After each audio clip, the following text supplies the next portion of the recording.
Chapter 9. I heard a heavy thud from the front. "Quick!" I whispered. I grabbed Cal's sleeve and tugged him back through the hall. "If he sees us, we're history," Cal whispered, his eyes wide with fear.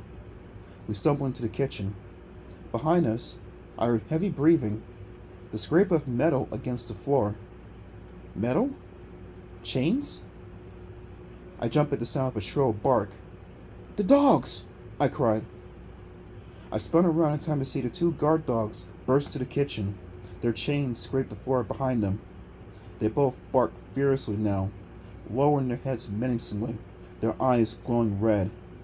"They broke loose!" I cried. My last words before the dogs leaped. I ducked away,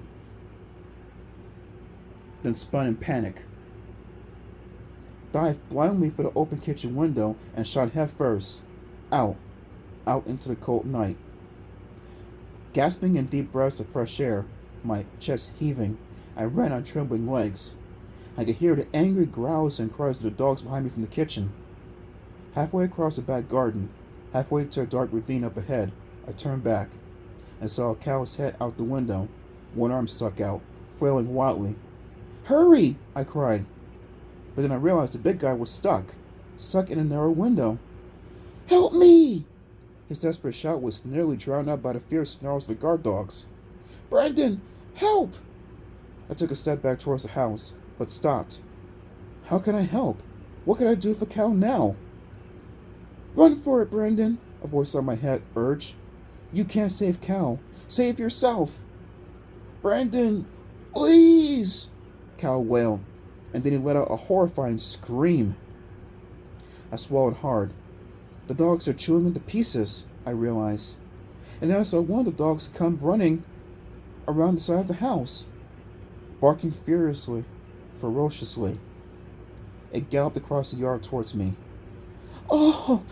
I uttered a terrified moan and spun away from the house, so hard I nearly fell, and took off, running towards Raven's Ravine, panting, my heart thudding.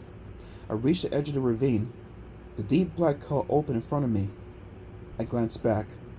The barking dog was charging furiously, eyes blazing, teeth bared, its head lowered in attack.